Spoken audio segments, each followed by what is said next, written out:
Let's review the software I've created for Numpad.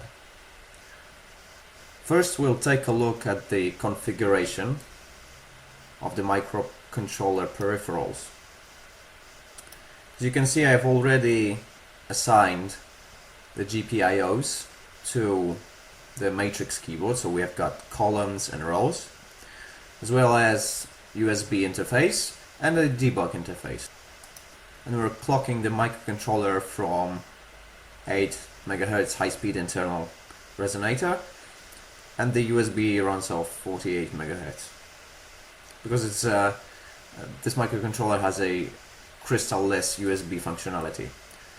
For USB, we've got a device set up, full speed, and I've added middleware USB HID, so human interface device class, and I have configured the GPIOs responsible for columns and rows. So the columns are outputs and the rows are inputs. Next, let's go through the library for the keyboard I've written. I have defined all the key usage IDs. Every key you press has a unique ID, and this ID will be later sent through HID in a report. So we've got letters. Technically speaking, the upper and lower cases are differentiated, but in reality they have the same ID, so the only way to differ between them is to check if the caps lock or shift is pressed. Also the numbers, special characters, and the keypad also has its own unique IDs, so I'm only using these definitions. The header file for Matrix Keyboard Library contains some definitions, so we can define how big our keyboard is, how many keys, columns and rows it has.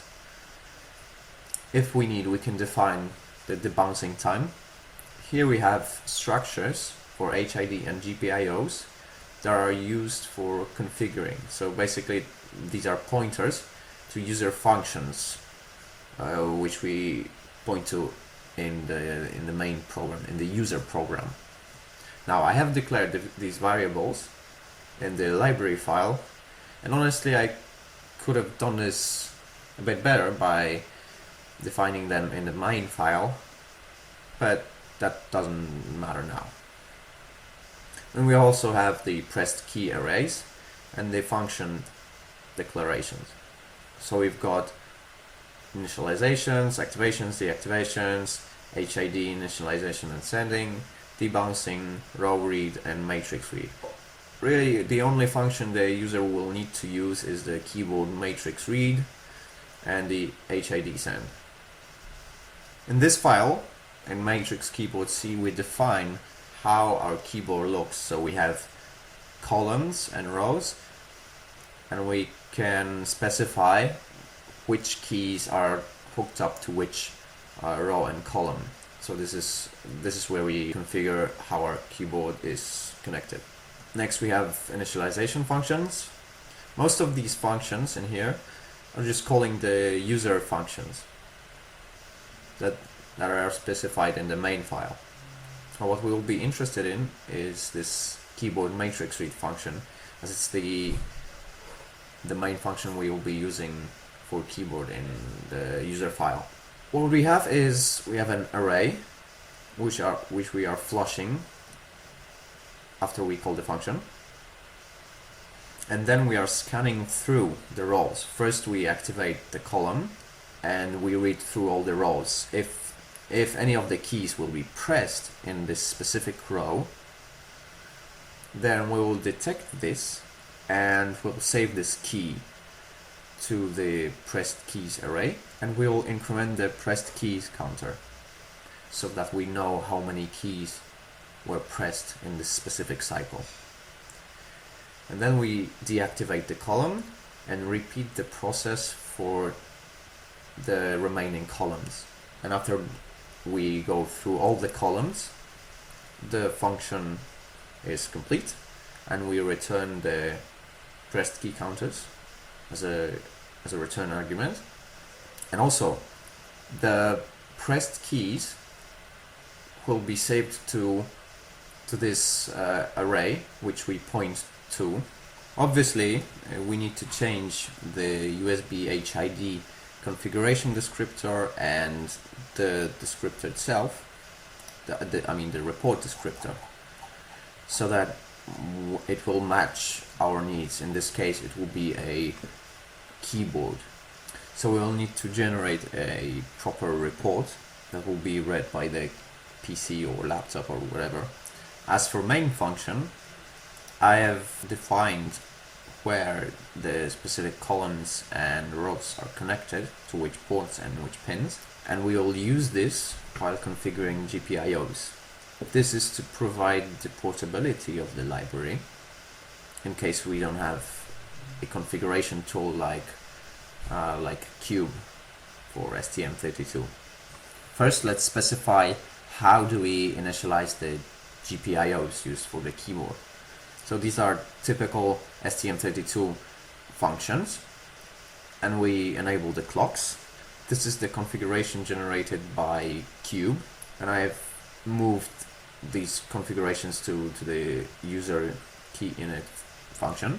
So as I've said before, for rows we've got pull downs. Actually, if for specific column the key is not being pressed, all the rows should be in a low logic state, and if in a specific column the key will be pressed, then the column's active state is 1, then the key will transfer this state, the high state, to a row pin, and we'll know for sure that the key was pressed when the row will be in high state. And the columns are configured as no pull, just output push pull pins. The debouncing function is just HAL delay, but we don't use the delay because the HID class device has an intrinsic delay, which basically neglects the need for debouncing. With user key write function, we can activate or deactivate column, the specific column we want, and we can write a state to this column, so high or low, depending on whether we want to activate or deactivate it. And what I've used is just a simple switch case. For read, it's virtually the same. We just specify which row we want to read from, and we use HAL GPIO read pin. For HID initialization and HID send, we just use the function provided by the vendor. So the middleware functions USB device initialization and USB HID send report, and we point to the report, to the 8-bit array that contains the pressed keys, and basically the middleware library handles it for us. In the beginning of main function, we declare the GPIO and HID config structures, the pressed keys array, the pressed keys number. We initialize HAL and system clocks, and we point to user functions that we defined in the main file, both for GPIO and HID, as the functions that the matrix keyboard library wants to use. And we initialize the GPIO and HID with these structures.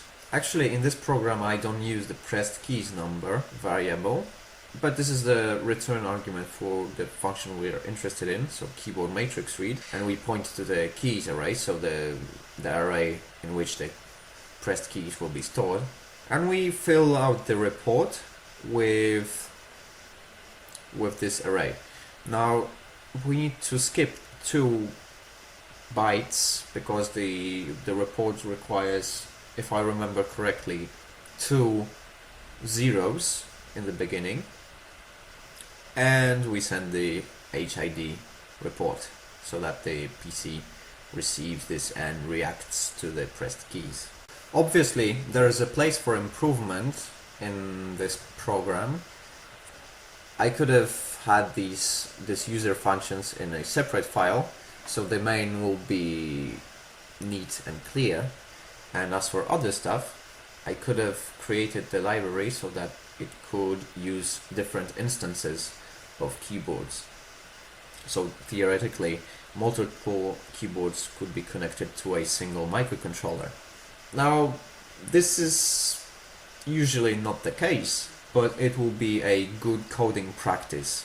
So what I would have to do is to add a pointer to an instance to every single of these functions, and I would have to declare these variables in main file, so that the every instance would be a next keyboard. However, instead of this approach, what I want to do is to rewrite this whole library in C++.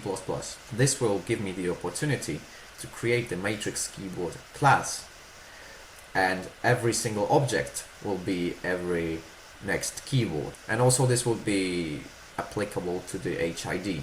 This library and this whole project is just a demonstration of what I could do with a simple microcontroller. The next project I intend to do is going to be a full-sized keyboard, or at least 80%, with the library written in C++, and actually the whole program. And this is the idea for the next video, which I will surely create sooner or later. One thing is certain: creating this library will prove helpful in making another one in C++, as I now know the design philosophy and pitfalls that may occur. Now let's type something, shall we?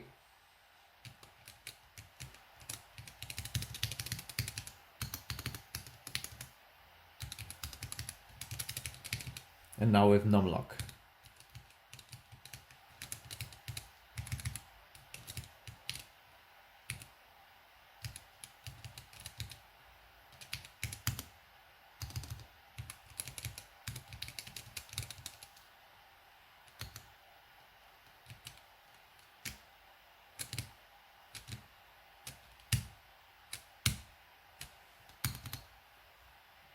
Thanks for watching, and see you!